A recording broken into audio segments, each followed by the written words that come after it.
When you think of the Great Wall of China, what comes to mind? Probably an immense, single stone dragon snaking across rugged mountains, built purely to keep invaders out. For centuries, that's the story we've all been told. But what if I told you that this iconic image is just the surface? What if the Great Wall holds secrets so profound they completely change our understanding of its purpose, its construction, and even its true scale? Today, we're repeeling back the layers of history to uncover the truth behind one of humanity's greatest marvels. This isn't just a wall. It's a time capsule filled with mysteries. Get ready, because the Great Wall you think you know is about to disappear. Let's start with the most basic misconception. The idea of the Great Wall.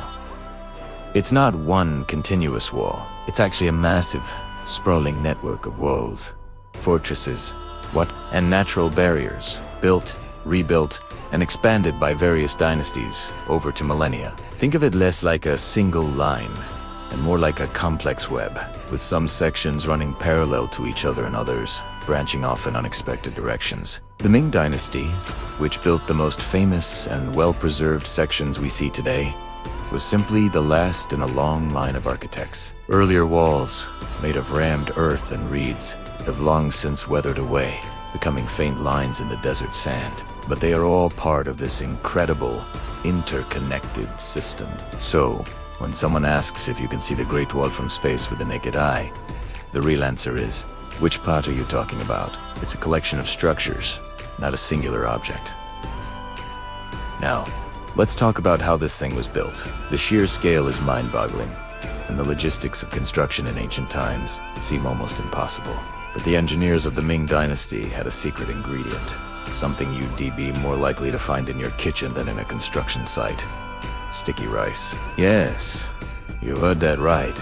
Archaeologists have discovered that the mortar used to bind the stones and bricks in many sections of the Ming Wall was made from a mixture of slaked lime and sticky rice soup. This created an incredibly strong and water-resistant composite mortar. The amylopectin in the rice acted as a powerful binding agent, making the structure more stable and durable than walls built with ordinary lime mortars. It was a brilliant piece of bioengineering. This sticky rice mortar was so effective that in many places, weeds still can't grow between the stones, even centuries later. This wasn't just brute force construction.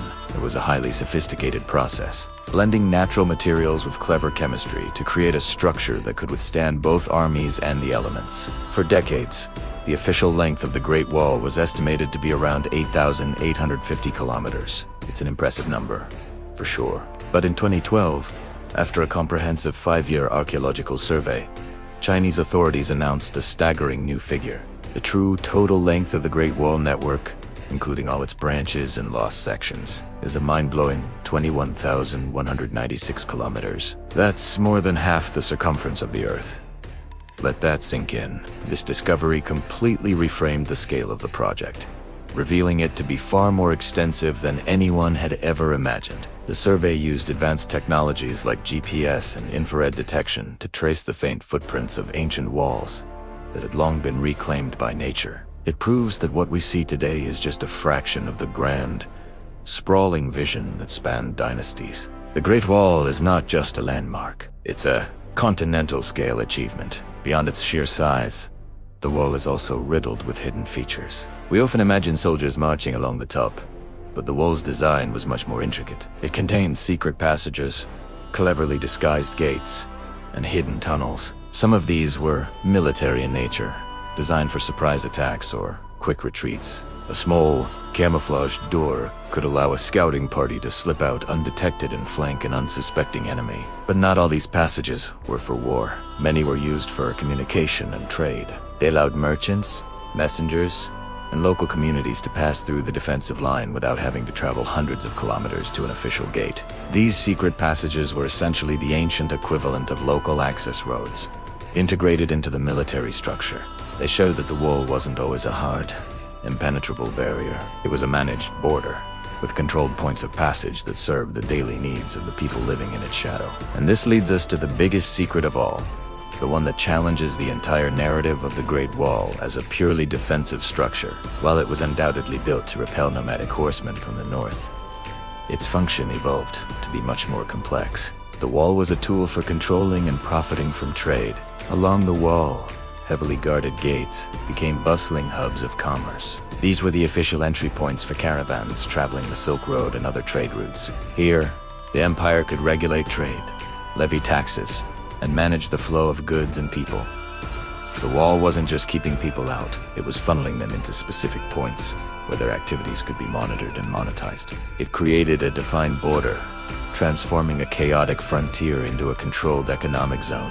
In this sense, the wall was as much an instrument of economic policy as it was a military defense. Furthermore, the wall was a powerful channel for cultural exchange. The very soldiers stationed at the watchtowers, often from different parts of China, brought their own customs, dialects, and traditions, creating a unique frontier culture. They interacted with the merchants and nomads who passed through the gates, leading to a two-way exchange of ideas, technologies, and beliefs. Art and religious practices flowed in both directions. For example, Buddhism entered China via these very trade routes, with monks and scriptures passing through the gates of the Great Wall.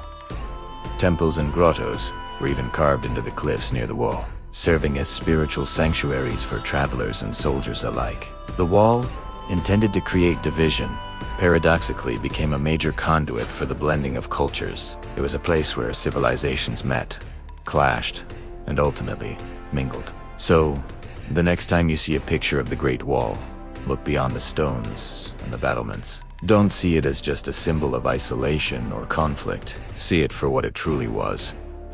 A dynamic, multifaceted system. It was a testament to ancient ingenuity, using simple materials like sticky rice to create something monumental. It was a sprawling network far larger than we ever knew, riddled with secret passages for war, trade, and daily life. And most importantly, it was a managed border that not only defended an empire, but also controlled its economy and fostered an incredible exchange of cultures. The Great Wall is not a static monument to keeping people apart. It's a living record of connection, collaboration, and the complex, often surprising, ways that human societies interact. It's a symbol not of a line that divides, but of a space where worlds came together. Thank you so much for joining me on this journey to uncover the hidden history of the Great Wall. If you found these secrets as fascinating as I do, make sure to hit that like button and subscribe for more deep dives into the mysteries of our world. Let me know in the comments which secret surprised you the most. Until next time, keep exploring.